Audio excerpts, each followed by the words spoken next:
qui va aller chercher l'information et Serge va être ce chef de file dans ce sens. Donc, on va y aller étape par étape, mais au bout de la ligne, moi, j'ai aucune espèce de problème, au contraire, à ce qu'on puisse en faire des rapports et puis au fur et à mesure. Il y a un processus, évidemment, quand on parle en termes d'opération policière, bon, ben, il y a un travail qui se fait dans ce sens-là. Vous savez qu'il y a eu avec Soumac Parent et maintenant avec Philippe Pichet, il y a quand même un comité qui existe, il y a des forces d'intervention avec les travailleurs sociaux et tout ça. Mais je pense que ça va être important, pas juste de façon annuelle, au besoin, mais au moins qu'il y ait une rencontre aux 6 mois pour qu'on donne l'état d'avancement de la situation. Qu'on soit d'accord ou pas avec le dénombrement, ça nous a permis d'en parler, de démontrer qu'il y avait un portrait qui existait au niveau de Montréal. Et fort de ça, on est passé maintenant à l'autre étape des politiques publiques. Donc, si on veut avoir des politiques qui sont adéquates, qu'on n'ait pas l'air d'être dans un vase clos, puis qu'on est dans une tour d'ivoire, on a besoin de ces hommes et ces femmes sur le terrain qui vont travailler. Donc, oui, vous allez avoir beaucoup de communication, on ne veut pas des rapports, on veut en parler, puis on veut s'assurer que tout le monde se sente comme des citoyens de première classe. C'est ça, M. Laroux, j'aimerais vous entendre là-dessus, parce que on est sur la même longueur d'onde, mon collègue François Cormier et moi. M. Collard l'a dit, il ne veut pas juste entendre, il ne veut pas juste que vous lui disiez ce qu'il veut entendre. Est-ce que vous voyez votre rôle justement comme d'aller défendre sur la place publique, par exemple, quand il y a des incidents ponctuels, là, comme le policier là, qui avait attaché le monsieur, malheureusement? Est-ce que vous allez vraiment sortir à chaque fois ou c'est vraiment plus un rôle conseil que vous voyez votre rôle? Moi, je me vois d'abord dans un rôle conseil. Il y a des gens qui l'entendent regarder au rôle du RAPC, mais des gens qui le font depuis des années très bien. Ce genre de travail-là dont vous parlez, je pense que ce que Montréal a besoin, le poste que je vais occuper, est d'avoir un peu un rôle de conseil. C'est de s'adresser directement aux élus et aux employés municipaux afin d'essayer de faire fonctionner des choses qui ne fonctionnent pas, d'offrir des services qui ne sont pas adaptés aux personnes de la rue. Je vais certainement privilégier cette voie-là d'abord et avant pour faire changer les choses à Montréal. La dénonciation, ça se fait déjà au sein du communautaire d'une façon très bien suivie. Encore là, je relève de la piscine parce que j'ai siégé sur le conseil et je sais le travail qu'ils font. Il y a un travail de suivi et de dénonciation qui se fait régulièrement. Je ne vois pas le poste de protecteur des itinérants comme ça, c'est un poste d'action. Et oui, il y aura de la dénonciation s'il le faut. Il y aura, comme dit M. Collard, le loisir de m'exprimer si je vois que les choses n'avancent pas. À l'heure actuelle, ça relève beaucoup du provincial et non pas de la ville. Les besoins en santé et services sociaux, si on reprend l'affaire Maguire, c'est une question de problème de santé et services sociaux. Bien, il y a un plan interministériel. Je pense que je vais avoir de la difficulté à ne pas dénoncer si ça n'avance pas sur le plan interministériel-là, parce qu'il y a beaucoup de travail, il y a beaucoup d'actions qui sont déposées et qui feraient des changements à Montréal si elles étaient appliquées. Puis je veux vous rappeler que ce n'est pas le protecteur du maire, c'est le protecteur de l'État. Autre question en français, hein? Oui, M. Laroux, j'aimerais savoir quelles sont vos priorités, quelles sont vos premières actions? Bien, écoutez, comme disait M. Collard, ce poste-là a été calqué quand même un peu sur ce qui se faisait à Vancouver, mais c'est nouveau à Montréal. Et Montréal a besoin de toute façon d'une solution montréalaise. Le premier temps, ma première priorité sera de faire le plan de travail, de valider exactement quels sont les besoins au sein de la ville à développer. Il y a le comité du maire. Le maire va avoir une vision globale de la situation d'itinérance. Donc, un des premiers objectifs sera de travailler certainement ce plan-là, ce comité-là, lui donner une substance pour bien conseiller le maire. Et également, vous en avez parlé tout à l'heure, le SPVM, c'est certain, c'est un dossier prioritaire parce qu'il faut absolument continuer à développer les relations entre les personnes itinérantes et nos agents de police. Et enfin, effectivement, mieux connaître. Ça fera partie de mon mandat de sonder cette population-là. La population n'a pas souvent eu droit au chapitre. Qu'est-ce qu'ils veulent réellement? Qu'est-ce qui est bon? Ce que moi, j'ai retenu de mes 20 années à l'itinéraire, c'est lorsqu'on travaille très près de la population et qu'on leur demande directement à eux quels sont leurs besoins, qu'est-ce qui leur permettrait de s'en sortir. Parfois, ils le savent mieux que nous.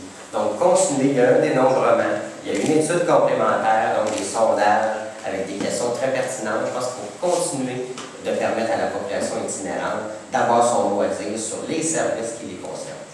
L'autre élément que j'aimerais annoncer ce matin, c'est que le rôle de Serge va aller plus loin qu'en termes de conseil comme tel, parce que quand on va mettre de l'avant la stratégie, le statut de métropole en matière de développement social, nommément sur la question de l'itinérance.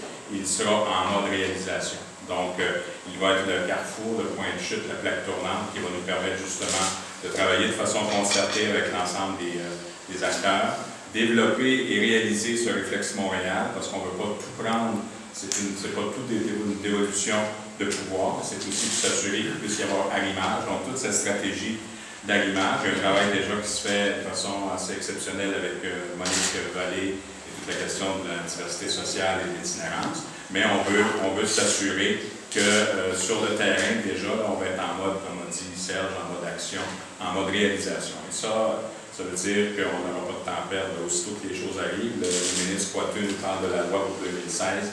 Dès 2017, il y a déjà un travail continu qui se fait dans notre propre champ de compétences, mais on va être déjà en mode réalisation et arrimage pour le reste. In English now. Mr. Barrow? Sorry. Go ahead. Do it in French.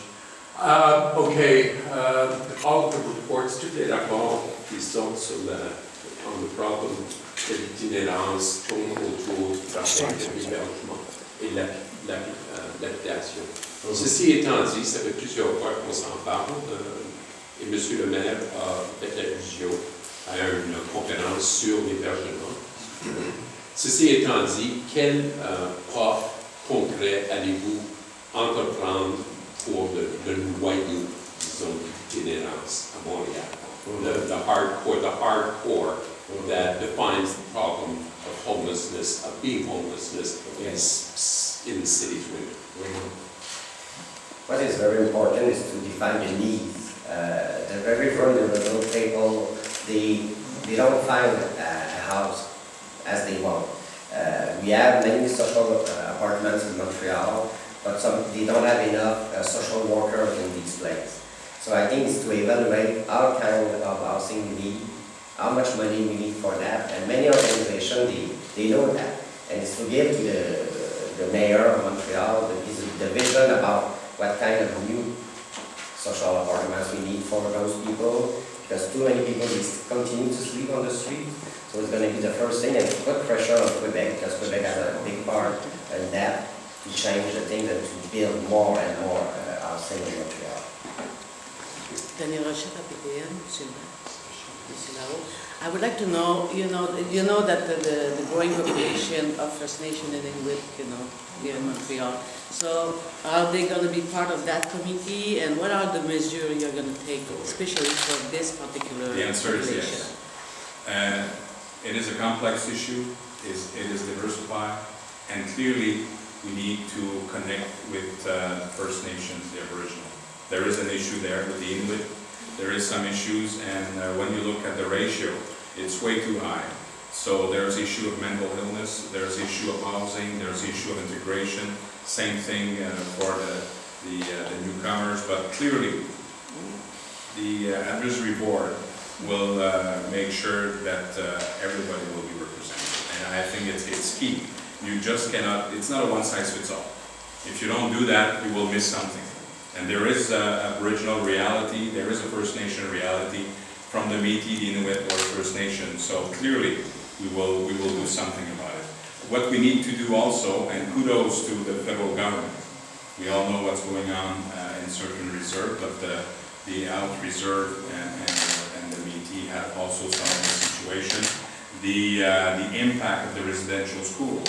So if you want to be part of the healing process, we need to make sure that from the homelessness, from the Aboriginal First Nation, that we have some specific strategy attached to it. So now that at the federal level, and we had a long discussion last week at the convention, I met the Minister Trudeau, but I was part of the Chrétien government when Willett Bradshaw put up together that strategy, which is everybody was very happy about that one. Now we don't have to reinvent the wheel all the time. We need to show that we are sensitive about it, and clearly Mr. Leto will have to play a key role. And I've been meeting the leaders, the Centre d'amitié autochtone, and we will also have as a legacy for the 375th anniversary, la Métropole de la Réconciliation. So it will be all part of the healing process, And clearly, we have to do something better regarding the whole definition. Can I hear, Monsieur Laro, you had that experience of, with the homeless people, so I would like to know, what do you think of those people? Because you probably have met with them. Yeah, so First Nation on the streets. that Yes. situation. It's sure that the Inuit need their own specific plan because this community is completely different than all the others. So how can we help them in Montreal? But also I realized that why they are in Montreal. Why they come here? Many times because they have to come to Montreal for the hospital, for court because there's no court, there's no jail where they live. So they have to travel to Montreal for many reasons. Maybe they don't have to, but they have no choice for now. And they stay in Montreal and they are completely disconnected from their community. So it's not only in Montreal that we need to find a solution. Can we resolve some problem they have in their own community, helping them to stay there and not to lose themselves in a city like Montreal? So a specific plan for this community is not only with Montreal, but also what's happening with us. Thank you. I was just wondering, how much autonomy do you have? I'm sorry, I just hear the camera up here. I was just wondering, how much autonomy do you have in this position? Are you simply Total consulting? or- Total autonomy. What does that mean? Well, it means that he's got carte blanche, and I create that position. I was the only one at the last campaign to talk about homelessness, and the time has come to do something about it. So it's not just about cutting ribbons and look good. It's about seeking action and get some results. And the reason why you have 357 people who tried for that position, and that we have Mr. Laro, is because there is a necessity. And clearly there's a missing link that we need to, on an ongoing way, to have a relationship with the volunteers, the grassroots, the civil society, and the political will. So all the planets are aligning right now, but I think that we need also to have somebody specific who will do that job. And you have a hell of a communicator here. You have a great guy who knows the field, who has the credibility, and people, you won't have to go back to school to see who he was from. Everybody knows him. He will be able to deliver, and he has carte blanche with me. Mr. Apple, can you just talk about what your priorities will be in First of all,